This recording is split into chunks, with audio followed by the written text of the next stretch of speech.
Assalamualaikum warahmatullahi wabarakatuh. Halo adik-adik, apa kabar? Semoga selalu sehat ya. Kali ini kita akan melanjutkan materi tentang larutan elektrolit dan non-elektrolit. Pada kesempatan kali ini kita akan mempelajari tentang alat uji larutan elektrolit dan non-elektrolit. Nah, ini adalah contoh rangkaian alat uji elektrolit. Daya hantar listrik suatu larutan dapat diketahui melalui percobaan sederhana. Dengan memasukkan suatu larutan ke dalam gelas kimia dan menambahkan 2 buah elektroda yang terhubung menggunakan kabel dengan baterai dan lampu, di mana baterai berfungsi sebagai sumber listrik. Selanjutnya, kita akan melihat ilustrasi uji daya hantar listrik beberapa larutan. Yang pertama, misalnya jika kita memasukkan NaCl ke dalam gelas kimia dan disambungkan dengan sumber listrik, akan terjadi aliran elektron pada kabel yang akan mengakibatkan adanya aliran ion-ion dalam larutan, sehingga hasil pengamatan menunjukkan lampu akan menyala terang dan terdapat gelembung gas di sekitar elektroda yang menunjukkan NaCl merupakan larutan elektrolit kuat.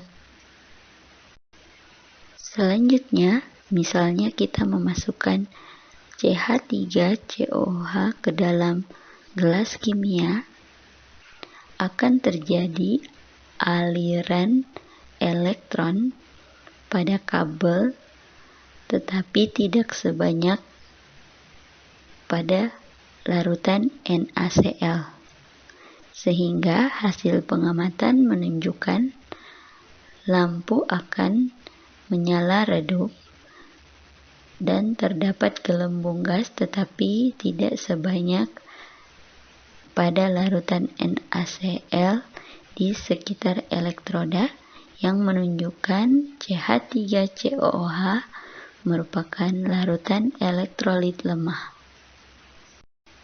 Terakhir, misalnya jika kita memasukkan glukosa ke dalam gelas kimia yang disambungkan dengan sumber listrik, tidak akan terjadi aliran elektron pada kabel karena tidak ada ion-ion yang bergerak di dalam larutan, sehingga hasil pengamatan menunjukkan lampu tidak menyala dan tidak terdapat gelembung gas di sekitar elektroda yang menunjukkan glukosa merupakan larutan non-elektrolit. Nah, berdasarkan penjelasan tadi, kita dapat merangkum hasil alat uji elektrolit, yaitu elektrolit kuat menunjukkan lampu menyala terang dan ada banyak gelembung gas. Pada elektrolit lemah, nyala lampu redup dan gelembung gasnya sedikit.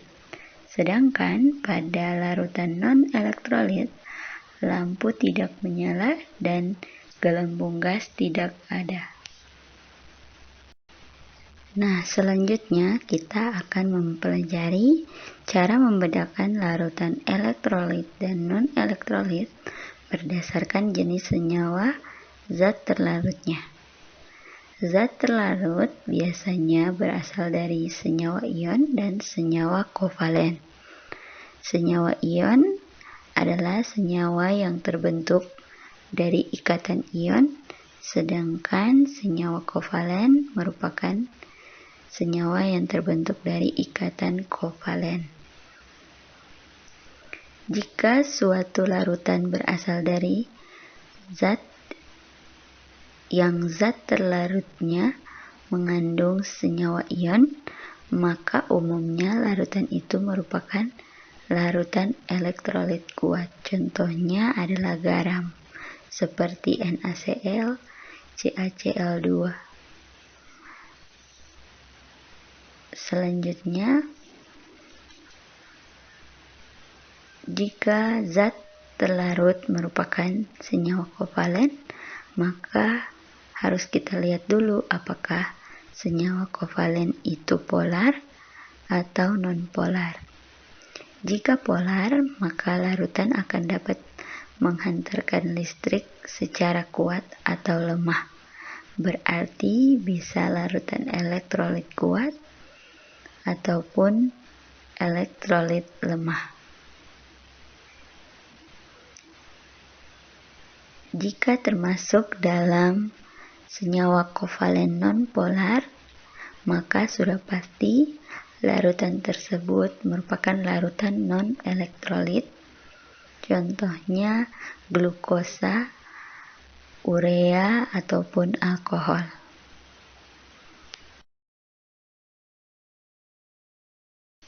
Nah, itu tadi penjelasan tentang jenis senyawa berdasarkan zat terlarut tetapi pada larutan. Bagaimana kalau dalam bentuk padatan atau lelehan? Dapat disajikan pada tabel berikut ini untuk melihat perbedaan.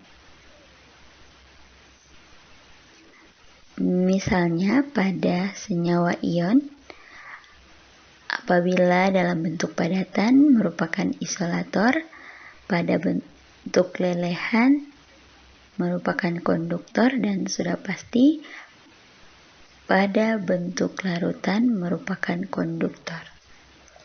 Selanjutnya, senyawa kovalen polar pada bentuk padatan merupakan isolator, lelehan merupakan isolator, sedangkan larutan merupakan konduktor atau dapat menghantarkan arus listrik. Sedangkan pada senyawa kovalen non-polar, baik padatan, lelehan, atau larutan merupakan isolator. Nah, itu tadi penjelasan tentang alat uji elektrolit dan perbedaan larutan elektrolit dan non-elektrolit berdasarkan jenis senyawa. Semoga adik-adik memahami dan dapat belajar kembali, mengulang video untuk lebih memahami penjelasan yang ada pada video kali ini.